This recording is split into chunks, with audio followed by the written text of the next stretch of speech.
Hello दोस्तों, यदि आप भी क्लास नाइन्थ का 19 मार्च को मैथ यानी गणित का वार्षिक परीक्षा देने वाले हैं तो अभी की इस क्लास में क्लास नाइन्थ के लिए मैथ यानी गणित के हम लोग सब्जेक्टिव क्वेश्चन आंसर देखेंगे 19 मार्च एनुअल यानी वार्षिक परीक्षा के लिए। तो आप लोग इस क्लास में अंत तक बने रहिएगा। ये मैथ का क्वेश्चन पेपर है क्लास नाइन्थ के लिए 19 मार्च एनुअल यानी वार्षिक परीक्षा के लिए। और अभी की इस क्लास में हम लोग मैथ का सब्जेक्टिव क्वेश्चन आंसर देखेंगे और लास्ट में आपको बताएंगे कि आप लोग पीडीएफ कहाँ से डाउनलोड कर सकते हैं। यहाँ पर देख सकते हो एनुअल एग्जामिनेशन 2026 क्लास नाइन्थ के लिए ये मैथ यानी गणित का क्वेश्चन पेपर है 19 मार्च वार्षिक परीक्षा के लिए। और मैथ के हम लोग सब्जेक्टिव क्वेश्चन देखेंगे। मैथ का विषय कोड 110 रहेगा। समय मिलेगा 3 घंटा 15 मिनट का और पूर्णांक 80 रहेगा। 80 नंबर का एग्जाम होगा। तो सबसे पहले पेपर में खंड अ मिलेगा। खंड अ में आपसे ऑब्जेक्टिव क्वेश्चन पूछा जाएगा। उसके बाद खंड ब मिलेगा सेक्शन बी। सेक्शन बी में आपसे लघु उत्तरीय प्रश्न यानी शॉर्ट आंसर टाइप क्वेश्चन पूछा गया है। 1 से लेकर 30 तक लघु उत्तरीय प्रश्न है। इनमें से किन्हीं 15 प्रश्नों के उत्तर देना है परीक्षा में। यानी खंड ब सेक्शन बी में सबसे पहले शॉर्ट आंसर टाइप क्वेश्चन पूछा गया है। 1 से लेकर 30 तक लघु उत्तरीय प्रश्न है। इनमें से किन्हीं 15 प्रश्नों के उत्तर देना है परीक्षा में। तो आइए हम लोग क्वेश्चन देख लेते हैं, उसके बाद इसका सॉल्यूशन भी देखेंगे और लास्ट में आपको बताएंगे कि आप लोग पीडीएफ कहाँ से डाउनलोड कर सकते हैं। तो अगर आप लोग चैनल पर नए होंगे तो चैनल को जरूर सब्सक्राइब कर लीजिएगा। तो पहला नंबर क्वेश्चन है कि 1 और 2 के बीच में 3 परिमेय संख्याएं ज्ञात करें। 2 नंबर है कि 0.3 के ऊपर यहाँ पर बार लगा है को P बटा Q के रूप में व्यक्त करे जहाँ P और Q पूर्णांक है तथा Q बराबर नहीं है 0। उसके बाद 3 नंबर क्वेश्चन है कि 6√5 को 2√5 से गुना करे। उसके बाद है 1/√5 के हर का परिमेयकरण करे। उसके बाद यहाँ पर है 2 के पावर 2/3 इंटू में 2 के पावर 1/5 को सरल करे। उसके बाद 6 नंबर क्वेश्चन है यहाँ पर x बराबर -1 पर बहुपद यहाँ पर ज्ञात करे। उसके बाद यहाँ पर 7 नंबर क्वेश्चन है बहुपद दिया गया है, भाग देना है यहाँ पर x-2 से। उसके बाद यहाँ पर a² प्लस 12a प्लस 35 का गुणनखंड ज्ञात करे। उसके बाद 9 नंबर है कि सीधे गुना किए बिना 95 गुना 96 का मान ज्ञात करे। उसके बाद 10 नंबर क्वेश्चन है कि एक समद्विबाहु त्रिभुज का परिमाप दिया गया है 36 सेंटीमीटर। उसकी बराबर भुजाएं 13 सेंटीमीटर लंबाई की है तो इस त्रिभुज का क्षेत्रफल ज्ञात करे। उसके बाद है कि एक समचतुर्भुज का विकर्ण 7 मीटर है तथा 24 मीटर है तो उसका क्षेत्रफल ज्ञात करे। उसके बाद 12 नंबर क्वेश्चन है कि एक घन का प्रत्येक किनारा 5 मीटर है तो उसका पृष्ठ क्षेत्रफल ज्ञात करे। उसके बाद है एक घनाभ की लंबाई चौड़ाई तथा ऊंचाई क्रमशः दिया गया है तो उसका आयतन ज्ञात करे। उसके बाद है कि एक बेलन के आधार की त्रिज्या दिया गया है 28 सेंटीमीटर, ऊंचाई दिया गया है 15 सेंटीमीटर तो उसका आयतन ज्ञात करे। उसके बाद यहाँ पर 15 नंबर क्वेश्चन है एक बेलन के आधार की त्रिज्या 7 मीटर और ऊंचाई 5/2 मीटर है तो उसका वक्र पृष्ठीय क्षेत्रफल ज्ञात करे। उसके बाद 16 नंबर क्वेश्चन है कि एक लंबवृत्तीय बेलन का वक्र पृष्ठीय क्षेत्रफल 187.5 मीटर स्क्वायर है। यदि बेलन के आधार की त्रिज्या 7/2 मीटर है तो उसकी ऊंचाई ज्ञात करे। उसके बाद 17 नंबर क्वेश्चन है कि एक लंबवृत्तीय शंकु का वक्र पृष्ठीय क्षेत्रफल ज्ञात करे जिसकी तिर्यक ऊंचाई 10 सेंटीमीटर और आधार की त्रिज्या 6 सेंटीमीटर है। पाई का मान यहाँ पर 3.14 का प्रयोग करें। उसके बाद 18 नंबर क्वेश्चन है कि 7 सेंटीमीटर त्रिज्या वाले एक गोले का पृष्ठ क्षेत्रफल ज्ञात करे और नहीं है कि किसी शंकु की ऊंचाई और तिर्यक ऊंचाई क्रमशः दिया गया है तो उसका आयतन ज्ञात करे। उसके बाद 20 नंबर क्वेश्चन है कि 11.2 सेंटीमीटर त्रिज्या वाले गोले का आयतन ज्ञात करे। 21 नंबर क्वेश्चन है कि एक टीम ने फुटबॉल के 10 मैचों में निम्नलिखित गोल किया है तो इन गोलों के माध्य और बहुलक ज्ञात करे। उसके बाद यहाँ पर है 22 नंबर कि एक क्रिकेट मैच में एक बल्लेबाज खेले गए 24 गेंदों में 4 चौके मारता है, चौका न मारने की प्रायिकता ज्ञात करे। उसके बाद है जांच करे कि एक गुणनखंड है या नहीं। उसके बाद 24 नंबर है सरल करे। 25 है कि के का मान ज्ञात करे, जबकि यहाँ पर पी एक्स का एक गुणनखंड है और यहाँ पर पी एक्स दिया गया है। उसके बाद 26 नंबर है इसका गुणनखंड ज्ञात करना है। उसके बाद 27 नंबर क्वेश्चन है गुणनखंड ज्ञात करे। 28 नंबर क्वेश्चन है यहाँ पर कि 8 मीटर लंबा, 6 मीटर चौड़ा और 3 मीटर गहरा एक घनाकार गड्ढा खुदवाने में 30 रुपये प्रति मीटर क्यूब की दर से होने वाला व्यय ज्ञात करे। उसके बाद 29 नंबर क्वेश्चन है कि के का मान ज्ञात करे, जबकि एक्स का मान 2 दिया गया है, वाई का मान 1 दिया गया है और ये समीकरण दिया गया है, इसका एक हल हो। तो यहाँ पर एक्स के जगह पर 2, वाई के जगह पर 1 रख दीजिए, के का मान आ जाएगा। 30 नंबर है सरल करे, इसको हल करना है। तो 30 तक लघु उत्तरीय प्रश्न है, इनमें से किन्हीं 15 प्रश्नों के उत्तर देना है परीक्षा में। उसके बाद दीर्घ उत्तरीय प्रश्न पूछा गया है, लॉन्ग आंसर टाइप क्वेश्चन। यहाँ पर 31 से लेकर 38 तक दीर्घ उत्तरीय प्रश्न है, इनमें से किन्हीं 4 प्रश्नों के उत्तर देना है।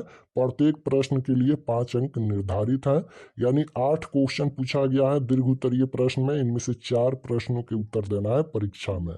तो 31 नंबर क्वेश्चन है यहाँ पर गुणनखंड करे, इसका गुणनखंड ज्ञात करना है। उसके बाद सत्यापित करना है।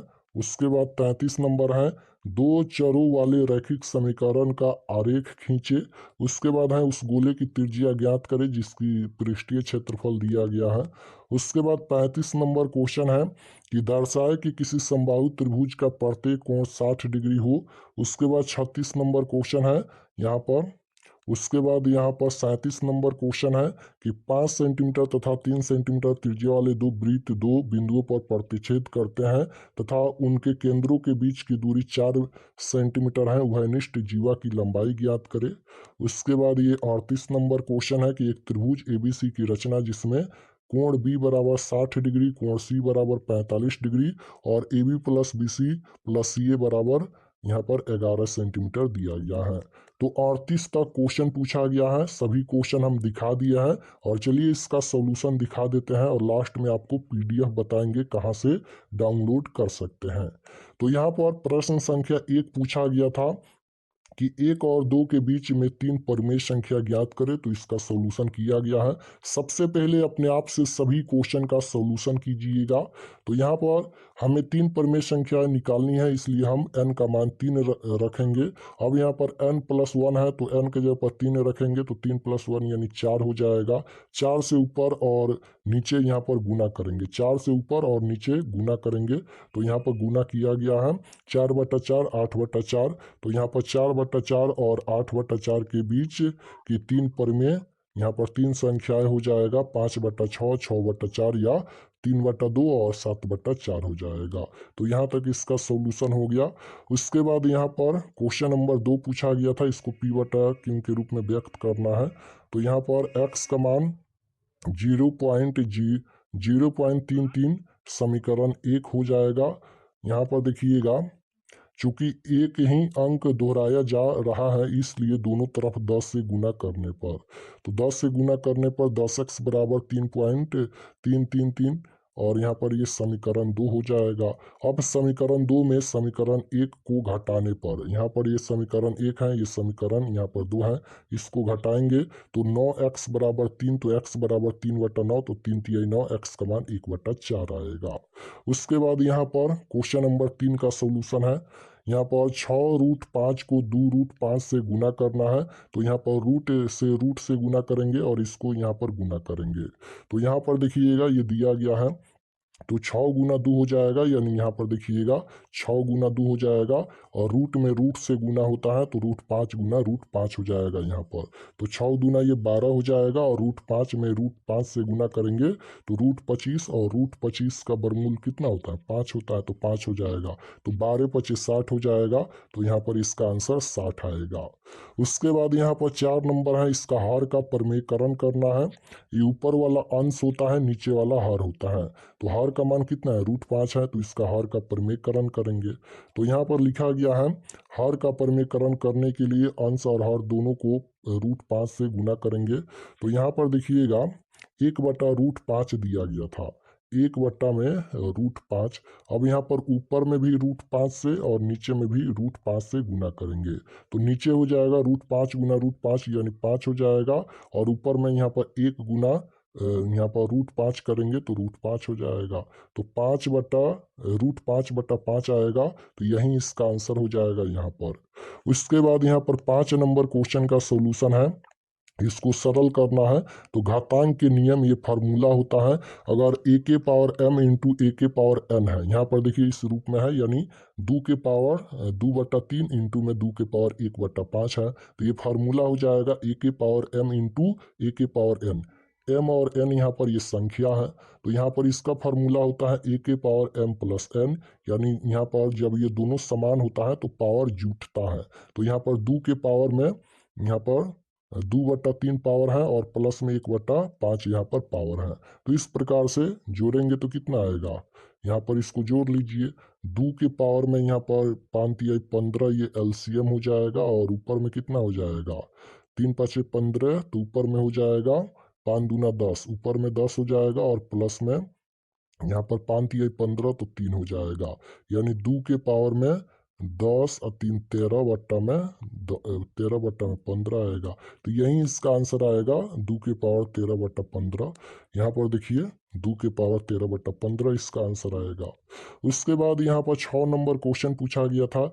x का मान दिया गया है, बहुपद का मान ज्ञात करना है, तो x के जगह पर हम लोग -1 रखेंगे। यहाँ पर px दिया गया है, x बराबर -1 रखने पर तो जहाँ जहाँ x है वहाँ वहाँ हम लोग -1 रखेंगे और सॉल्यूशन करेंगे तो -6 इसका आंसर आएगा। उसके बाद 8 नंबर क्वेश्चन है, यहाँ पर इसका गुणनखंड ज्ञात करना है, तो इसका गुणनखंड यहाँ पर किया गया है। इसको तोड़ेंगे तो यहाँ पर देखिए हमें ऐसी दो संख्याएं चाहिए जिनका योग यहाँ पर 12 है, यहाँ पर 12 हो और गुणनफल यहाँ पर 35 हो, और वे संख्या 7 और 5 है। जोड़ेंगे तो 7 × 5 = 12 और गुना करेंगे 7 × 5 = 35। तो ये संख्या 7 और 5 है, तो ये 7 और 5 में टूटेगा, तो यहाँ पर a² + 7a + 5a = 35। तो a हम लोग कॉमन करेंगे तो a + 7 बचेगा, और प्लस में 5 कॉमन करेंगे तो a + 7 बचेगा। तो a + 7 यहाँ पर हो जाएगा, यहाँ पर a + 7 और a प्लस में 5 हो जाएगा। अब यहाँ पर x का वैल्यू भी अगर बताना है तो x का मान ये प्लस का है तो -7 आएगा, और यहाँ पर भी x का मान अगर प्लस का है तो -7 आएगा। तो यही इसका आंसर हो जाएगा। उसके बाद यहाँ पर 11 नंबर क्वेश्चन देखिए, एक समचतुर्भुज का विकर्ण दिया गया है, इसका क्षेत्रफल ज्ञात करना है। तो समचतुर्भुज का क्षेत्रफल 1/2 गुना d1 गुना d2 हो जाएगा। तो d1 यहाँ पर 7 हो जाएगा, d1 ये 7 और d2 यहाँ पर 24 हो जाएगा। तो इस प्रकार से वैल्यू रखेंगे तो इसका आंसर यहाँ पर आएगा। उसके बाद यहाँ पर 13 नंबर क्वेश्चन का सोल्यूशन किया गया है, देख लीजिए। यहाँ पर इसका आंसर आएगा, देख सकते हो यहाँ पर एक घनाभ की लंबाई दिया गया है। एक घनाभ की लंबाई 15 मीटर, चौड़ाई 4 मीटर तथा ऊंचाई 3 मीटर है, तो आयतन ज्ञात करना है। तो घनाभ का आयतन होता है L × B × H, यानी लंबाई गुना चौड़ाई गुना ऊंचाई। तो लंबाई चौड़ाई ऊंचाई दिया गया है, तो यहाँ पर लंबाई 5, चौड़ाई 4 और यहाँ पर ऊंचाई 3 हो जाएगा। तो 5 × 4 = 20 और 20 × 3 = 60। 60 यहाँ पर इसका आंसर आएगा, लेकिन यहाँ पर पावर 3 है तो यहाँ पर पावर 3 हो जाएगा। आयतन यहाँ पर घनाभ का आयतन क्यों में होता है, तो यहाँ पर क्यों हो जाएगा 60 की पावर 3। उसके बाद यहाँ पर 14 नंबर है, एक बेलन की त्रिज्या दिया गया है, ऊंचाई दिया गया है, तो इसका आयतन ज्ञात करना है। तो बेलन का आयतन क्या होता है, πr² होता है। पाई का मान 22/7 गुना r के जगह पर 28, तो r² है तो 28 × 28 गुना h यहाँ पर 15 है, तो गुना करेंगे तो इतना इसका आंसर आएगा। उसके बाद 15 है कि बेलन का वक्र पृष्ठीय क्षेत्रफल त्रिज्या 7 सेंटीमीटर, ऊंचाई दिया गया है। तो सूत्र यहाँ पर वक्र पृष्ठीय क्षेत्रफल 2πr/h होता है। तो यहाँ पर 2 गुना पाई का मान 22/7 गुना r के जगह पर 7 और यहाँ पर 5/2 h का मान हो जाएगा। तो इस प्रकार से सॉल्यूशन करेंगे तो इसका आंसर यहाँ पर आएगा। 2 से 2 ये कट जाएगा, तो यहाँ पर 7 से 7 कट जाएगा, तो 22 गुना 5 110 आएगा। उसके बाद यहाँ पर 16 नंबर क्वेश्चन है, बेलन की ऊंचाई ज्ञात करना है। वक्र पृष्ठीय क्षेत्रफल दिया गया है, त्रिज्या दिया गया है, तो इसका सूत्र होता है 2πr/h। तो यहाँ पर वक्र पृष्ठीय क्षेत्रफल ये दिया गया है 187.5 और बराबर में 2πRH फार्मूला होता है। तो इस प्रकार से सॉल्यूशन करेंगे तो यहाँ पर इसका आंसर आएगा। उसके बाद 17 नंबर है शंकु का वक्र पृष्ठीय क्षेत्रफल, तिर्यक ऊंचाई 10 सेंटीमीटर, आर का मान 6 सेंटीमीटर, पाई का मान 3.14। तो इस प्रकार से सॉल्यूशन करेंगे। गोले का पृष्ठीय क्षेत्रफल त्रिज्या 7 सेंटीमीटर, तो क्षेत्रफल 4πR² होता है, तो 4 गुना पाई का मान 22/7 R², तो 7 गुना 7 हो जाएगा, 7 से 7 कट जाएगा, तो 22 गुना 4 गुना 7 यहाँ पर करेंगे तो इसका आंसर हो जाएगा